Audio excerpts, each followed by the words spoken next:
मैं आपको बताऊं, मुझे सबसे ज्यादा शर्म कब आई? जब मुझे बाहर जाके दोस्त मुल्कों से पैसे मांगने पड़े, जब कर्जा मांगना पड़ा, मुझे शर्म आई। क्योंकि मैंने आज तक अपने वालिद से भी कभी पैसे नहीं मांगे थे। जय हिंद दोस्तों, मैं महेंद्र शर्मा स्वागत करता हूं वन वर्ल्ड हिंदी में आपका। उम्मीद करता हूं आप खुश और स्वस्थ है। दोस्तों जैसा कि आपने देखा कैसे इमरान खान अब अपने आप ही गिलानी महसूस करने लगा है, क्योंकि इसने जब से भीख मांगनी शुरू की थी तब से इसने खुद ने अपने आप को आंक लिया था और अपने आप गिलानी महसूस करने लग गया था। और आज ये कहीं ना कहीं पूरे जलसे में भी बोल रहा है कि मुझे बहुत शर्म आती थी कि पाकिस्तान के लिए मैं भीख मांगता घूम रहा था इधर उधर दूसरे दोस्त देशों से। दूसरा, इसने कहीं ना कहीं भारत की फॉरेन पॉलिसी की आज फिर से चर्चा की और उसकी प्रशंसा करके अपने आप को साबित करने की कोशिश की कि आज कैसे भारत अपनी डिप्लोमेसी के दम पे पूरे विश्व में राज कर रहा है और कैसे दूसरे देशों से सस्ता पेट्रोल तेल वगैरह ले रहा है। जबकि दूसरी तरफ अगर पाकिस्तान को देखा जाए तो पाकिस्तान की तरफ ऐसा कुछ नहीं हो रहा है। तो दोस्तों देखिए कैसे ये वीडियो में कैसे अपने आप को फिर से साबित करने के लिए और पाकिस्तान की सत्ता हासिल करने के लिए आज जोर आजमाइश लगा रहा है और भारत की प्रशंसा और अपने आप को गिलानी महसूस सीधे पूरे भरे मन से कर रहा है। तो दोस्तों देखिए वीडियो और कमेंट में अपनी प्रतिक्रिया जरूर दें। लास्ट में आपसे रिक्वेस्ट करूंगा, चैनल पे नए हैं तो चैनल को सबसे पहले सब्सक्राइब करें, लाइक शेयर कमेंट जरूर करें। दोस्तों जय हिंद, वंदे मातरम, भारत माता की जय। दोस्तों करेंगे रहे हैं, वो रूस से हथियार खरीद रहे हैं तो अमेरिकन हिंदुस्तान को कुछ नहीं कहते, क्योंकि उनकी फॉरेन पॉलिसी आजाद थी, अपने लोगों के लिए थी।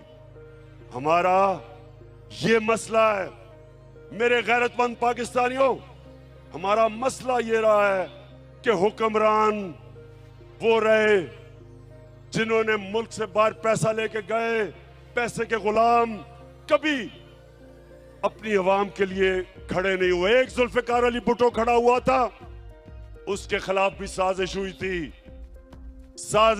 थी, मुदाखलत हुई थी और उसको फांसी चढ़ाई गई थी। और उसके खिलाफ कौन लोग निकले थे? यही वो जो कि नवाज शरीफ की तब पहली पार्टी थी, फजल रहमान की जो पार्टी थी, ये लोग निकले थे।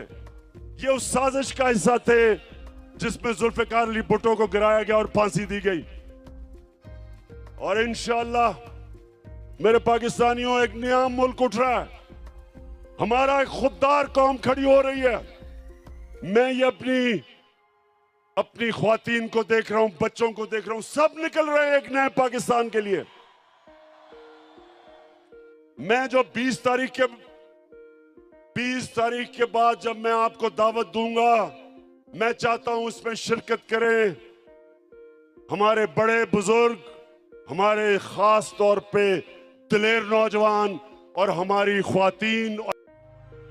मेरे 3.5 साल जो हुकूमत में थे, मैं आपको बताऊं मुझे सबसे ज्यादा शर्म कब आई?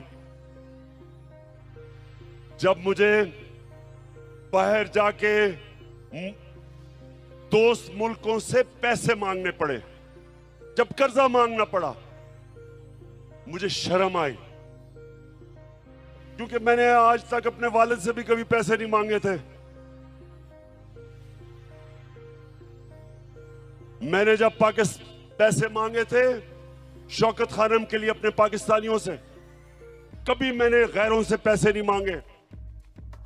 शौकत खानम के लिए, नमल यूनिवर्सिटी के लिए, अभी जो जेलम में मैंने अल कादर यूनिवर्सिटी बनाई है, इनके लिए सिर्फ पाकिस्तानियों से पैसे मांगे थे।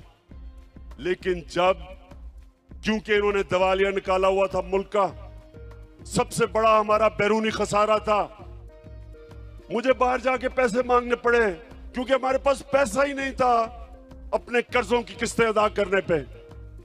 तो मैं आपको यकीन दिलाता हूं कि इससे शर्मनाक बात नहीं है जब एक मुल्क का सरबराह किसी और मुल्क के सामने जाके कर्जे मांगता है, पैसे मांगता है। आप सब जानते हैं कि अगर आप अपने मां बाप से भी पैसे मांगते हैं, एक बच्चा नहीं मांगता दूसरा मांगता है, तो मां बाप भी उस बच्चे की ज्यादा इज्जत करते हैं जो पैसे नहीं मांगता, जो खुददार होता है। मां बाप भी। तो सोचे कि गैरों के सामने हाथ फैलाना। तो ये जब चेरी ब्लॉसम ने कहा कि जी हम तो भिखारी हैं और गुलाम हैं, और एक और इनके रंगबाज सियालकोट से कहता कि जी हम तो लाइफ सपोर्ट मशीन पे हैं। मेरा सवाल है, किसने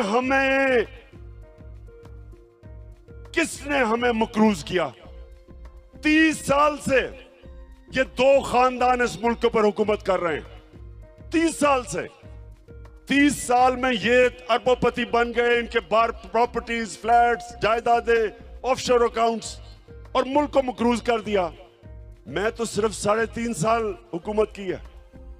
तो सवाल मैं ये पूछता हूं कि जब कहते हो कि भिखारी हैं तो हमें तो गुलामी करनी पड़ती है, हमें भिखारी बनाया किसने?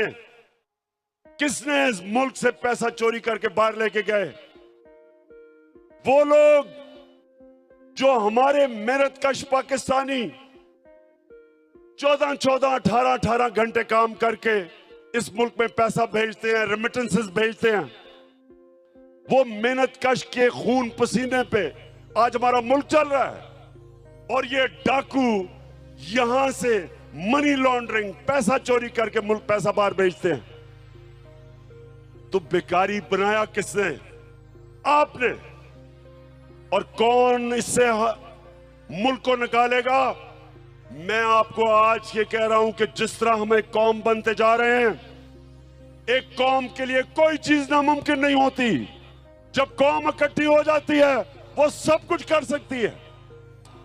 जब जल्जला आया, जब फ्लड आया पाकिस्तान में 2010 में, अरबों अरबों डॉलर्स का नुकसान था। सारी कौम इकट्ठी हुई, बैरून मुल्क पाकिस्तानी सब मिलके सब ने उसका मुकाबला किया और हमने अपने आप को खड़ा कर लिया अपने पैर पे। इसी तरह जिस तरह अब हम कौम बन रहे हैं, मुझे कोई शक नहीं कि पाकिस्तानी जिस तरह जब उनको ये पता चल गया कि उनका टैक्स उनके ऊपर खर्च होगा, ये कैबिनेट जा रही है एक मफरूर से मिलने आपके खर्चे के ऊपर। मैंने कभी अपनी कौम का पैसा फजूल खर्च ना अपने ऊपर करने दिया, ना इस तरह खर्च करने दिया।